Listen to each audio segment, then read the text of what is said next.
Hello 12th class. कल हमने form of money के बारे में पढ़ा था मनी चैप्टर में। आज हम करेंगे सप्लाई ऑफ मनी कि what do you mean by supply of money. Supply of money क्या होता है? Supply of money is a stock. Supply of money क्या है? एक स्टॉक है। ओके, सप्लाई ऑफ मनी क्या है? एक स्टॉक है। It refer to total stock of money of all type. ये हर प्रकार की मनी, चाहे कैश कॉइन्स हो, करेंसी हो, रुपी नोट्स हैं, तो हर प्रकार की मनी जो लोगों के पास है of a country A point of time. एक पॉइंट ऑफ टाइम में एक कंट्री के लोगों के पास जो पैसा है उसको हम क्या कहेंगे? Supply of money. वो आपकी ओवरड्राफ्ट के रूप में भी हो सकता है, डीडी के रूप में भी हो सकता है, डिमांड डिपॉजिट जिसको हम कहते हैं, ठीक है, बैंक में सेविंग भी हो सकती है, कैश भी हो सकता है। It is important to note that supply of money does not include. Supply of money में हम क्या चीज़ इंक्लूड नहीं करते हैं? Stock of money held by the government. Government ने जो पैसा हेल्ड किया हुआ है उसको हम कभी इसमें इंक्लूड नहीं करते। और साथ में banking system of a country, bank के पास जो पैसा है उसको भी हम जो है सप्लाई ऑफ मनी में काउंट नहीं करते, क्योंकि ये ऑलरेडी पैसा किसका है? पीपल्स का। Because government and banking system of country are supplier of money. क्योंकि गवर्नमेंट और बैंक सिस्टम तो सप्लायर है भाई, वो सप्लाई करता है पैसों का। And the stock of money held by the supplier of money is never treated as a part of supply of money in the country. इसीलिए गवर्नमेंट के पास जो पैसा है और बैंक के पास जो पैसा है उसको हम कभी भी जो है सप्लाई ऑफ मनी में इंक्लूड नहीं करते हैं। तो ये आपकी डेफिनेशन है सप्लाई ऑफ मनी की।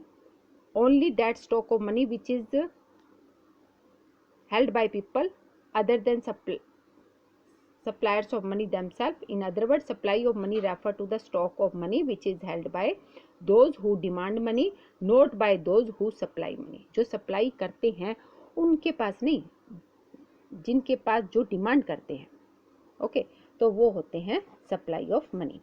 अब एक क्वेश्चन आता है, who are the producer of money? तो मनी का प्रोड्यूसर कौन है? कौन होगा? Banking system and government. Okay, फिर हमारा आता है मेजरमेंट ऑफ मनी सप्लाई। अब मनी सप्लाई को हम मेजरमेंट कैसे करेंगे? कैसे पता चलेगा कि कितना पैसा है लोगों के पास?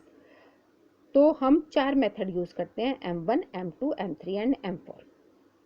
परंतु only M1 measure is discuss here. परंतु आपकी +2 क्लास के सिलेबस में ओनली M1 मेजरमेंट को ही लिया गया है।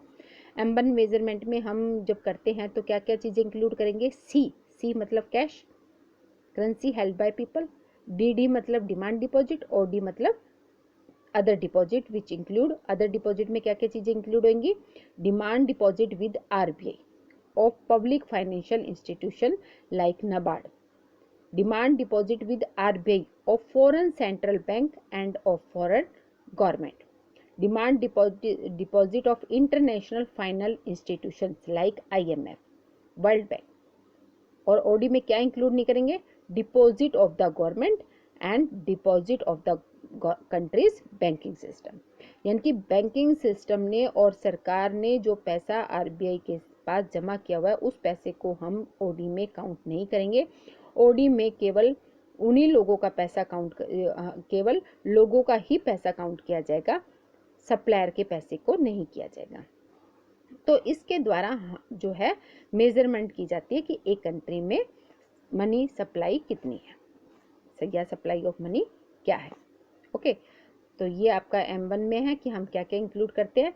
Currency with the public, demand deposit of the people's with the commercial bank, other deposit with reserve bank. Okay, demand deposit कहाँ जमा करेंगे? कॉमर्शियल बैंक में।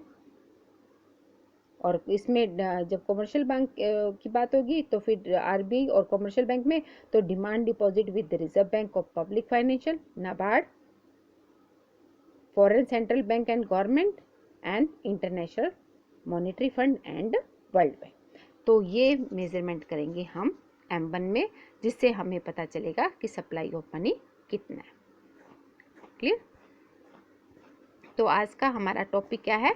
Supply of money and how we measure of money supply. तो ये दोनों topic जो है आप पहले ध्यान से सुने और उसके बाद अपने रजिस्टर में जो है नोट करें।